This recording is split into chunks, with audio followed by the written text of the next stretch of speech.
Hello, I'm Nicholas Barrett. I'm Maria Demertzis. I'm Guntram Wolff. And you're listening to The Sound of Economics. My government's priority is to deliver the United Kingdom's departure from the European Union on the 31st of January. And Brexit is finally upon us, but regular listeners will know that Brexit doesn't mean Brexit, at least not this week, because while Britain is walking away from the European institutions, it will still be staying within the EU's regulatory orbit for at least another 11 months. What everybody wants to do is put Brexit behind us on January the 31st, then move on. And there's a lot of goodwill, a lot of energy now about building the new deep and special partnership, and that's what we're going to do. So Michael Leigh is Academic Director in European Public Policy at Johns Hopkins University.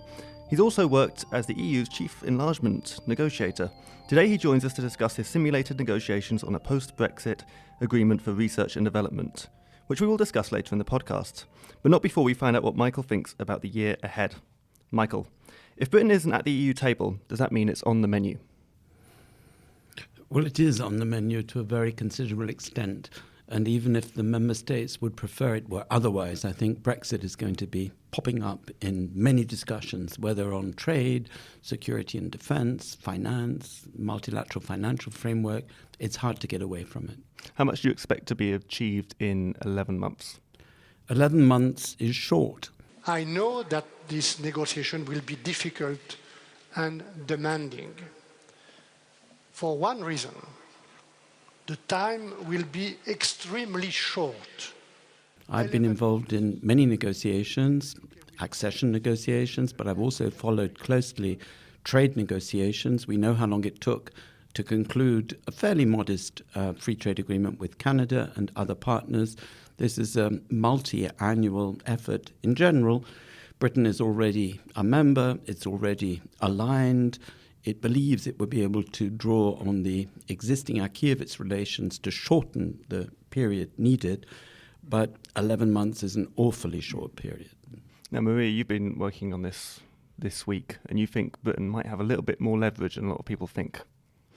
Yeah, well, there's a big story here. First, I think if I may start from the point that Michael said about the duration, 11 months is a bit short, and it's particularly short because it is likely that national parliaments will have to be involved in approving whatever is negotiated.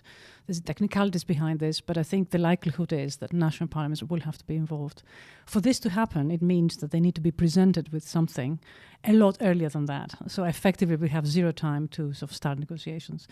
That concentrates the mind wonderfully, in my view. When you have little time to negotiate, maybe it is you should go where you think there are fruits to be had. Without an extension of the transition period beyond 2020, you cannot expect to agree on every single aspect of our new partnership. We will have to prioritize. And this is where I think there are things that we can discuss. I think the single market, access to the single market, is something that the EU is going to demand and has the power to demand. But on financial services, and perhaps we can come back to that, maybe the EU has something to gain with the UK diverting. Guntram, a lot of the talk will be along alignment, and that's already been discussed heavily in the last 2 weeks in British politics. But do you think that will become less of a red line once Brexit, in inverted commas, has actually happened on Friday? Well, the UK, as it leaves the EU, is fully aligned with the European Union. However, it wants to diverge in regulatory terms. And if there is any point in Brexit, it has to be about regaining autonomy on regulation and doing your own regulation and doing it differently to what the EU is doing. So if that is to happen, and I think it will happen, I don't think the UK will, in the long term, be fully aligned on all the dimensions with the EU, because then it would be a pure rules taker, which is not acceptable for a big country with such an important financial center. And Mark Carney, for example, the governor of the Bank of England, has warned against that option. To be a rules taker is not acceptable for a big financial center like the UK, like the City of London. So if that happens, if we see the regulatory divergence, we have to find mechanisms or how to deal with future regulatory divergence. And I think there the key is dispute settlement. It's regulatory mediation. So how do you deal with this, and how do you agree on disputes? And dispute settlement is intrinsically difficult and politically very complicated. And as Maria pointed out, it's actually very difficult to get it through the EU legislative process because it requires essentially the agreement of national parliaments. Michael, when you think about the year ahead, what strikes you as a kind of mutually beneficial deal that is realistic and achievable? What's realistic and achievable is probably a limited agreement on free trade in goods that might eliminate tariffs and quotas, but that would not be able to go very deep into this question of regulatory alignment. I could also imagine a parallel agreement or statement which set out the areas for cooperation, drawing on the existing political declaration, but it will be very hard to go into detail on those and to reach the kind of agreement that we have done, for example, in our exercise here at Bruegel over the last few months on science and research. Time is simply too short for the complexity of the issues involved. And then, of course, there's also the question of political will. If I may take up on that, I mean, I'm beginning actually to sympathize with the argument that the most likely outcome may be actually a very narrow trade agreement.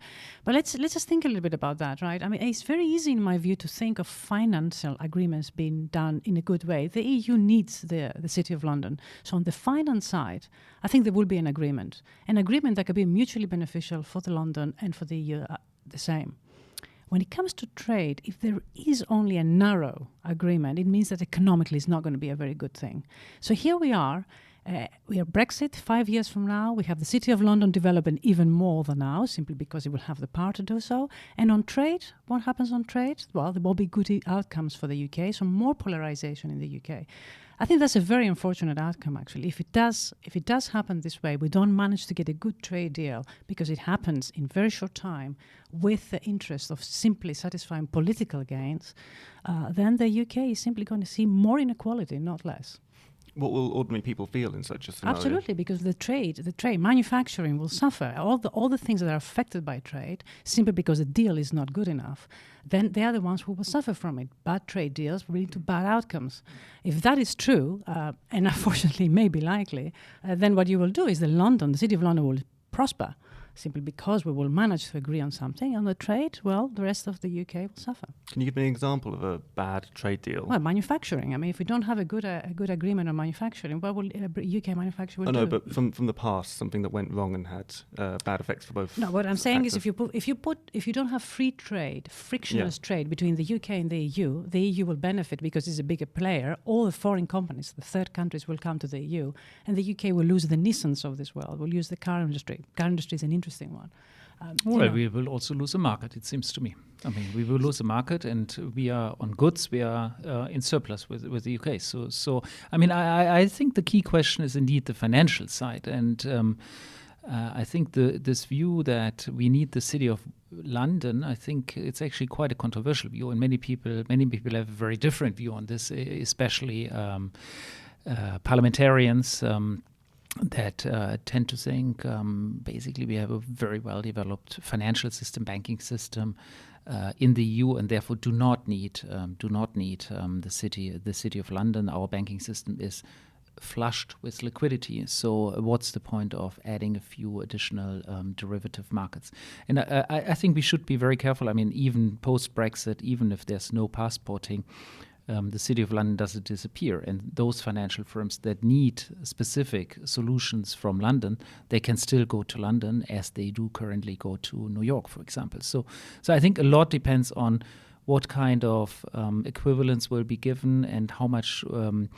And I think the EU will be at most ready to give short-term equivalent status to the City of London for a short period of time, and really try to, as EU institutions, really try to push the development of the European financial system, the European capital markets, is the key point.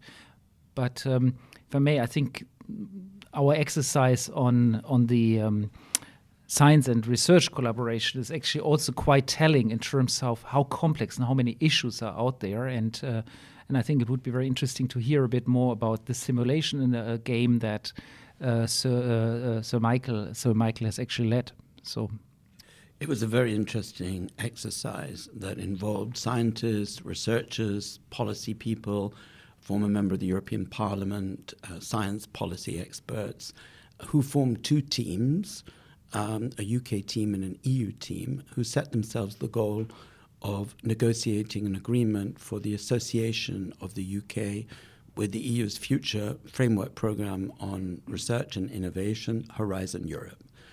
And the main takeaway from the experience was that with the necessary political will and effort, such an agreement is feasible.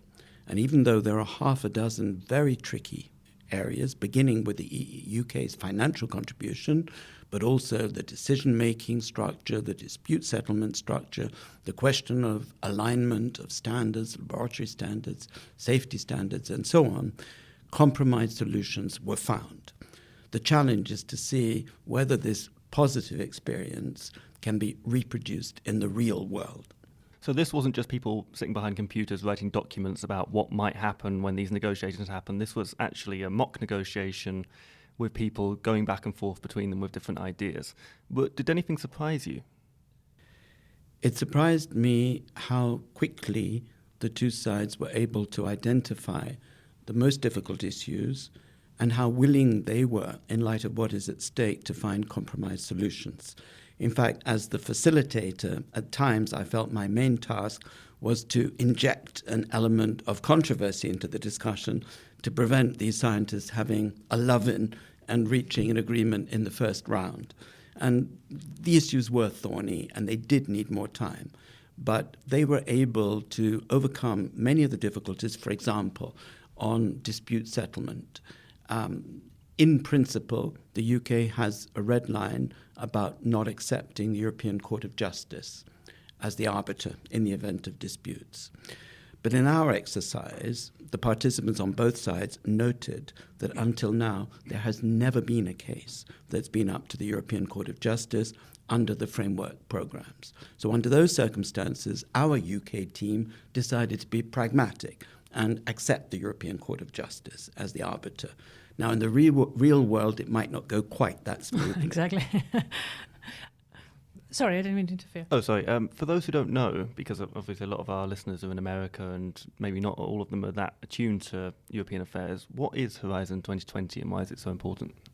The EU has had a series of major programs, known here as framework programs, to finance research and innovation involving teams from institutions in the different member states.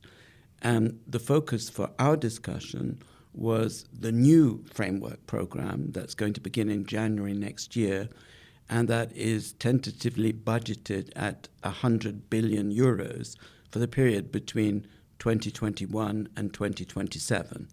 And under this program, there will be bids by researchers, institutions, laboratories, universities for grants in a range of priority research areas, from cancer treatment through to clean energy, other environmental issues, and all those questions that are top of our agenda today. And if I can just emphasize this point on the dispute that was part of this negotiation and relate this also to our regulatory divergence discussion. I mean, one of the points that became very clear, that even in this narrow field of research where we talk about research collaboration per year, it's 10 billion, 15 billion. So it's not a huge amount of money, but even in that field, there is, of course, the need to come to clear rules, how to deal with things. I mean, there's rules concerning the financial framework itself. What if the two parties disagree on how a certain financial settlement should be settled? Well, where could they turn to at the limit? And that was an astonishing result, showing that the researchers clearly had a preference for a deal. Well, at the limit, they accept the ECJ, I mean, the European Court of Justice. But then there's, well beyond this, there immediately come questions of sovereignty that were very touchy on the UK side. What if the participation in a joint research program implies that you have to adhere to certain standards as regards animal welfare in clinical trials. I mean, just to give a very concrete example. Which animal welfares will be applied? Will it be the UK animal welfare standards, or will it be the EU ones if it is a jointly funded project with both sides, universities from both sides actually participating? So who's going to decide on these rules? It sounds very technical, but somehow before starting such a program, one has to find agreement on how this would actually be operated. You also see sovereignty issues at stake on decision-making. First of all, decision-making about the overall orientations of the program, and then on issues arising under the program. And at the start of the exercise, the UK was going in there with guns blazing, demanding a right to vote in the key committees that will take the important decisions. And then as the discussions went on, and the two sides agreed to set up a joint committee between the UK and the EU to take decisions on important matters in the future, our UK team came to the view that in practice, decisions in this area tend to be taken by consensus, and it simply wasn't worth it to them to bust up the negotiations by insisting on the right to vote. Once again, in the real world, let's wait and see, because we're confronting here the rationality of a sector and the desire of practitioners on both sides to maintain the benefits, not to them personally, but to the sectors, the spin-off benefits to the economy and to the population of cooperation in this field. They're very reluctant to let go of it, and they're looking for compromise solutions. As we saw in our debate in Bruegel, in reality, real-life politics is likely to intrude. And however rational from a sectoral point of view it might be to reach an early agreement in this field, it's going to get caught up in the broader negotiations. No, go ahead. And I was just going to say that, I mean, this is a sector that was very much pro-Remain before today, before this project started. So I'm actually very happy it's confirmed its beliefs that this was, they were very sad to see the EU, and they're very quick to try and make a deal in terms of getting good outcomes. That makes a lot of sense to me. But that's not where the difficulties will be. It will not be in sectors that are sensible when it comes to these types of issues. I think it will come in sectors where there is antagonism, and there were before the referendum there was a lot of discomfort with EU rules. I think this is where the whole things will lead to perhaps a very narrow trade deal by the end of the year.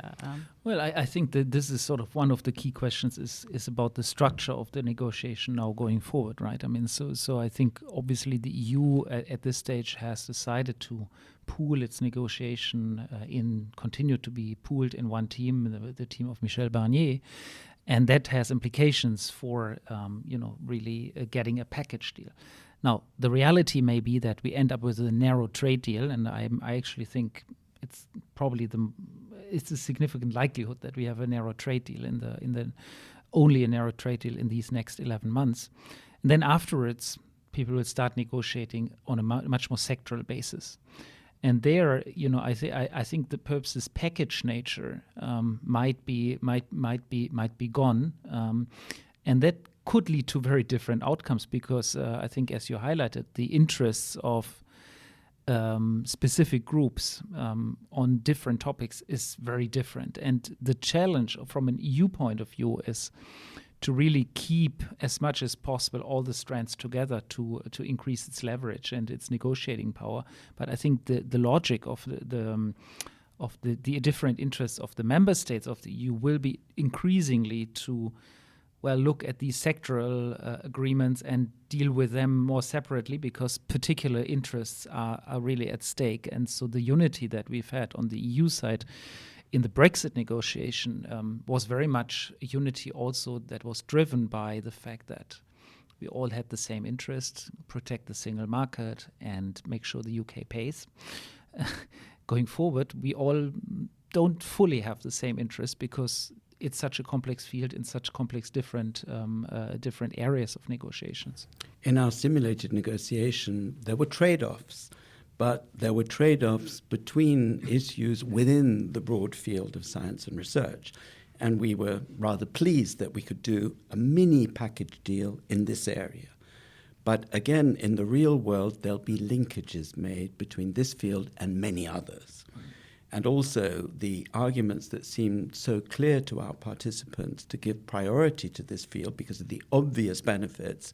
If you're in aeronautics, if you are in the fisheries business, or almost any other key sector of the economy, you're going to be convinced that your sector is a priority too. So in truth, we're likely to move towards some kind of macro rather than mini package deal in the future. I think it's fair to say that, at least on this podcast, we tend to err towards a general aspiration towards integration. But did anything come out of these negotiations that was a net benefit for UK research and development, something good that they didn't have before because they left the European Union? I think there are those in the UK who believe that once the UK is free of the shackles of EU regulation, they will be free to conclude agreements around the world. From January the 31st, what we're going to do is start working with our friends and partners around the world, not just with the EU. And that this might provide a stimulus to cooperation with researchers, whether in North America or in the Commonwealth, in Asia, etc. Of course, there has been no obstacle to that taking place until now. So it's not immediately clear how obstacles in cooperation with the EU would spark new cooperation with countries around the world. But there are those who believe that this could be the effect. Could you? Well, perhaps one other dimension to your question is, again, regulation. I think, obviously, it seems to me that it's not an attractive option for the UK to deregulate its economy and become Singapore and Thames, as the saying goes, because, of course, the UK has labour standards and wants to protect its domestic population. Having said that, there is scope to come to different regulatory outcomes, and regulatory outcomes that are perhaps more quickly reached than in the EU, because the decision-making process might be easier, and perhaps that on some dimensions might be actually more innovation-friendly, more business-friendly, and so on. I mean, take artificial intelligence, take data protection. Well, it's actually thinkable and conceivable that the way the UK will deal with data protection and artificial intelligence will be more innovation-friendly than the way the EU will regulate it. And that will then also, coming back to the science and research collaboration, cause frictions, because we will have two different sets of standards on these issues. And how do you deal with this when you want to do joint research? So I think there are, especially on this regulatory field, in the report, we also highlight that the UK side and the UK negotiators were very much insisting on the fact, well, we want some regulatory freedom so that we can regulate our science somehow differently if we want to. There may be a learning curve on this after Brexit. I think before Brexit, for the main proponents of Brexit, this has been a matter of principle. And it's been one of the arguments to show that there will be concrete benefits from leaving the European Union. Now, once they have left, if they maintain the goal of seamless trade, this is the expression that's used again and again, they will discover rather quickly that this does not depend only on abolishing tariffs and quotas, and that there are myriad of services involved in production and trading goods. This becomes clear. And I strongly suspect that this absolute commitment to divergence is likely to be watered down in practice when the real consequences are better understood. I just wanted to say that, coming back to your question, whether there's anything good here for the UK, I suppose there is value in having the freedom to choose which way to go. I think that's a good thing. And the UK actually has acted upon that, right? But whether this freedom leads to better economic outcomes, that remains to be seen. But the very fact that you have the opportunity to choose for yourself which way you want to go, and exploit benefits where they are, it's a good thing. And I mean, that a priori at least, on the principles based, is a choice now the UK has that other countries in the EU do not, because they have, by definition, to ally with laws. It remains to be seen. It would be quite a vindication of the European project if Britain had this kind of wonderful version of freedom, but every path that's pragmatic and every path of least resistant kind of falls into the gravitational pull of the European economy. And perhaps it takes a decade or so, but you basically get back to where you started. I wouldn't call that a indication, though. A vindication, I mean, the EU should not aim for the UK to do badly. I think that's a very bad thing for the UK and a very bad thing for the EU. It's unfortunate that the UK is trying to do that, at least from my perspective. And to aim for the UK to do bad is not a good idea, in my view. Well, there are lots of forces around the world, perhaps in Moscow and Washington, that would perhaps quite like to undermine the European Union and see Brexit as a way of doing that. So it's just another part of that, I suppose. So I guess on final thoughts, I'm just going to go around the table and ask what the chances are, maybe in percentage terms, of finishing a trade deal by December 31st. 13%. 13. Michael? 13. I think there's 25% chance of reaching a limited trade agreement.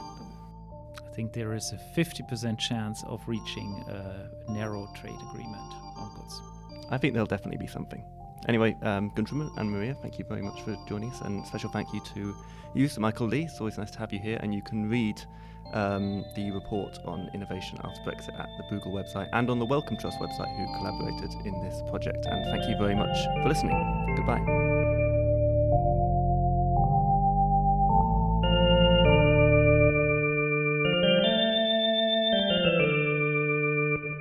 Thank you for listening to The Sound of Economics. This podcast was presented by me, Nicholas Barrett, and edited by Tiago Almeida, and brought to you by the Bruegel think tank in Brussels.